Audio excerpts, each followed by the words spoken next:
Okay, good evening and welcome to Yeshiva YouTube. Iyun to Lean On. Today's Simon is Simon Kuf Pei Gimel 183. Hilchas Birkas Hamazon and Orachayim. The Gemara records 10 types of ways l'chadchila you're supposed to treat a koshel bracha. As I mentioned yesterday, Iyun to Lean On, there's two types of koshel bracha. There's a koshel bracha like Kiddush on Friday night, which is a celebratory type of koshel bracha. Use champagne ideally. And then there's koshel bracha like for Birkas Erusin or Birkas Hamazon, where you're giving kavod, an honorary, right? A lot of times people have a shot of liquor or they'll have a glass of wine to honor an event, to give honor to it and credence to it and elevate the atmosphere, but not necessarily for celebration. There's different types. Birkas Yisuin in a celebration. Erusin is to honor. And Birkas Hamazon, I said, is to honor also.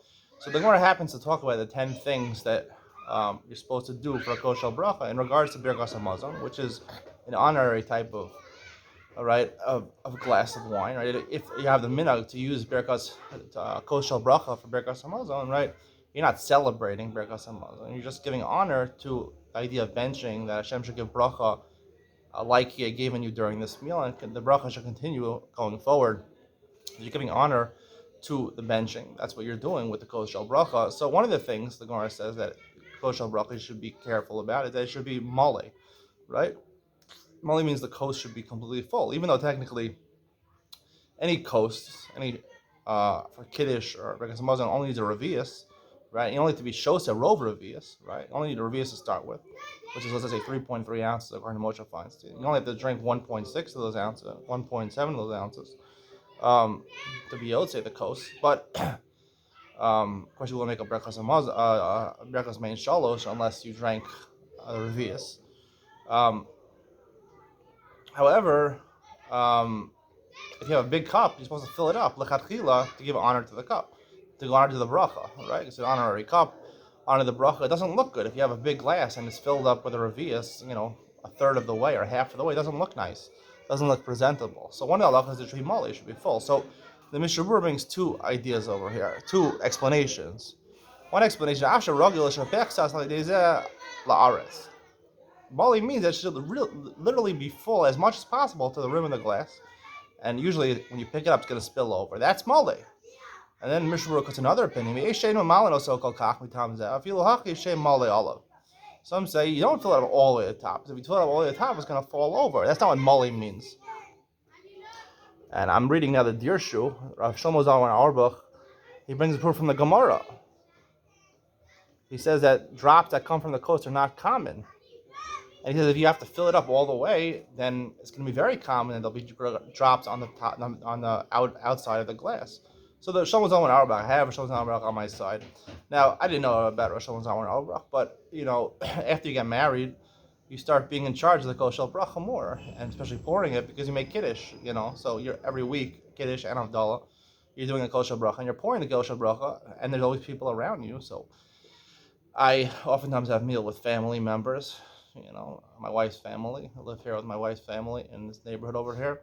So, they saw me pouring the cup of kiddush, and I didn't fill it all the way to the top. Not literally, I fill it, almost all the way to the top, but not literally to the rim, because I didn't want it to spill. And I said, it's not mole. It's not mole. I said, listen to them. I said, the whole idea, right? I said, when you go to a bar, let's say, right, and they give you a glass of wine, you order a glass of wine, or you order a shot of vodka or scotch, right? Do they fill it literally all the way to the top that it's going to spill over?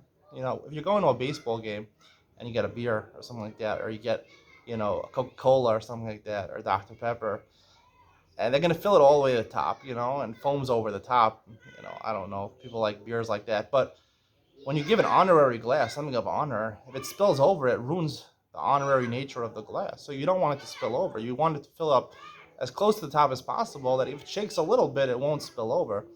And that's an honorary glass, an honorary glass of wine, an honorary glass, a shot glass, something like that. It shouldn't be all the way to the top, a little to the top, that it's going to spill over. Otherwise, it looks kind of funny. Now, when it comes to a celebratory glass, there I would say there is, like champagne, right? The bubbly, champagne you always conjure up in your mind.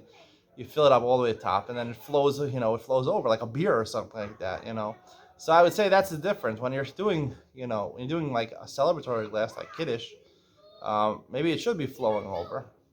So I'm taking back half of what I say. Kiddush on Friday night is midoraisa, and I said it is a celebratory glass.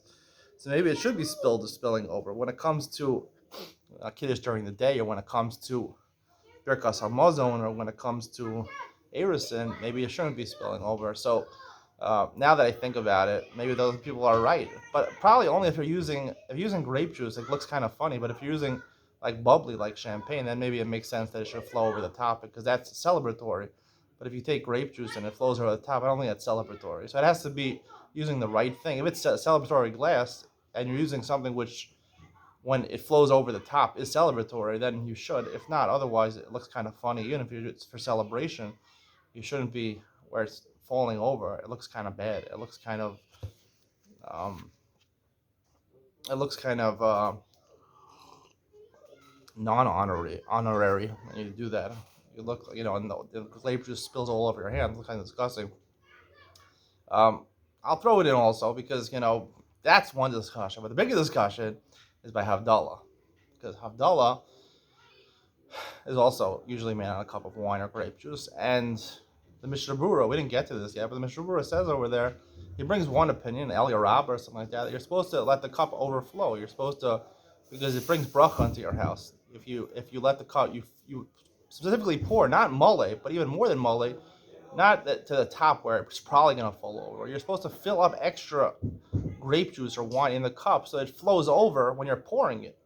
So it should give bracha and parnasa into your house. And I hate doing this, and because I live with my mother-in-law and the rest of the family, so they insist that I do this. And really, the Mishnah Berurah does say to do this, but in light of what I'm talking about now, it doesn't make sense. Mole, what type of glass is Havdalah? Havdalah like Kiddush, right, where it's a celebration. You're celebrating the end of Shabbos. In a certain sense, it is. Like I said yesterday, maybe the end of Shabbos is a good thing. Or is it a case of an honorary glass where you're honoring the Shabbos that's leaving, you're escorting the Shabbos out? I'm not sure about that. We'll talk more about that in Havdalah. But either way, even if it's a celebratory glass, you're only obligated to fill it up to the top, mole, not to overflow it. From the fact that it is a kosher bracha, Havdalah, everyone's going to agree it's a kosher bracha, and it doesn't say anywhere in the Gemara that you should fill it up more than mole. It should be flowing over on purpose. So I think it's obvious that this El Yarab or whoever wrote it is not in accordance with the Gemara. It's some extra chumrah that came later on, and they made up maybe a zohar that's extra bracha in your house. But I don't believe it. I don't like doing things if it contradicts the simple explanation of the Gemara. So we'll talk more about that about Havdalah, but that's what I have to say about the matter. I hope you enjoyed today's share. See you in the next one.